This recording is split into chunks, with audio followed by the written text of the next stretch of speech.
அனைவருக்கும் வணக்கம். 1300க்கும் மேற்பட்ட ஊராட்சி செயலர் காலி பணியிடங்கள் விரைவில் நிரப்பப்படும் அப்படின்னு சொல்லிட்டு ஊரக வளர்ச்சித்துறை அமைச்சர் திரு பெரியசாமி ஐயா அவர்கள் சொல்லியிருக்கிறாங்க. ஸோ அதில் நாம கவனிக்க வேண்டிய விஷயம் என்ன அப்படின்னா, இந்த காலி பணியிடங்கள் ஊரக வளர்ச்சித்துறையினால் தேர்வு நடத்தப்பட்டு நிரப்பப்படுமா அல்லது டிஎன்பிஎஸ்சியிடம் ஒப்படைக்கப்படுமா என்பதை அவர்கள் வெளிப்படையாக இன்னும் அறிவிக்கவில்லை. அந்த அறிவிப்பை வெளிப்படையாக அறிவிக்க கோரித்தான் இந்த ஒரு காணொலியை பதிவிடுகிறோம்.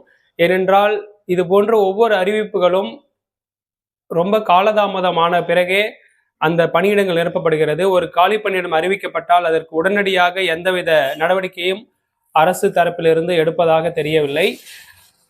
அந்த காலி பணியிடங்களை அறிவிக்கும் பொழுது ஒவ்வொரு மாணவர்களும் அதற்காக ஒரு வருட காலம் தயாரிப்பு பணிகள், தேர்வுக்கான தயாரிப்பு பணிகளில் ஈடுபடுகிறார்கள். அதற்கு பிறகு தேர்வு எழுதுகிறார்கள்.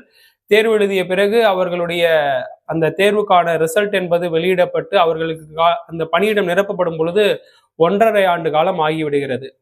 ஸோ இந்த மாதிரியான காலதாமதம் ஏற்படுவதை கருத்தில் கொண்டு இந்த காலி பணியிடத்தை டிஎன்பிஎஸ்சி நிரப்புமா அல்லது ஊரக வளர்ச்சித்துறையே தேர்வு நடத்தி நிரப்புமா என்பதையும் அவர்கள் வெளிப்படையாக அறிவிக்க வேண்டும். அது மட்டும் இல்லாமல் இந்த காலி பணியிடம் மிக குறைவான காலி பணியிடமாகவே கருதப்படுகிறது.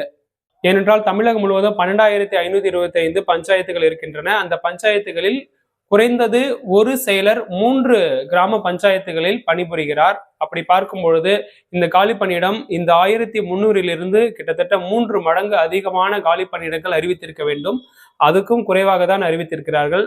இருந்தாலும் இது ஒரு 1300 மாணவர்களுடைய வாழ்க்கைக்கு இது ஒரு மிக முக்கியமான ஒரு பணியிடம்.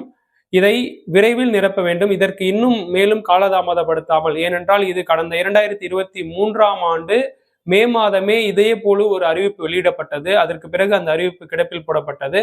இப்பொழுதும் அறிவித்திருக்கப்பட்டிருக்கிறது. ஆனால் இந்த அறிவிப்பிலும் மறுபடியும் காலதாமதம் ஏற்பட்டுவிடக்கூடாது. இதை உடனடியாக அரசு கவனத்தில் கொண்டு இந்த காலி பணியிடத்தை வெளிப்படைத்தன்மையாக நிரப்ப வேண்டும். அதை டிஎன்பிஎஸ்சியில் இணைத்தாலும் சரி அல்லது ஊரக வளர்ச்சித்துறையினால் தேர்வு நடத்தப்பட்டு அதன் மூலம் நிரப்பினாலும் சரி, எப்படி இருந்தாலும் இது விரைவாகவும் வெளிப்படைத்தன்மையாகவும் நடத்தி முடிக்கப்பட்டு 1300 மாணவர்களின் எதிர்காலம் இந்த ஒரு காலி பணியிடத்தில் அடங்கியிருக்கிறது என்பதையும் இந்த ஒரு காணொலி பதிவின் மூலம் ஒரு கோரிக்கையாக முன்வைக்கிறோம்.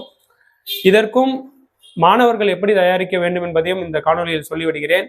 ஏனென்றால் இதற்கு 10ஆம் வகுப்பு தரத்தில் தான் இந்த காலி பணியிடம் நிரப்பப்படும் அப்படின்னு சொல்லியிருக்கிறாங்க. அதனால டிஎன்பிஎஸ்சியினுடைய சிலபஸ் பேட்டர்ன் எப்படி இருக்கிறதோ அதே போன்ற சிலபஸ் பேட்டர்னை நீங்க ஃபாலோ பண்ணி இதற்கு உங்களை தயார்படுத்திட்டு வாங்க.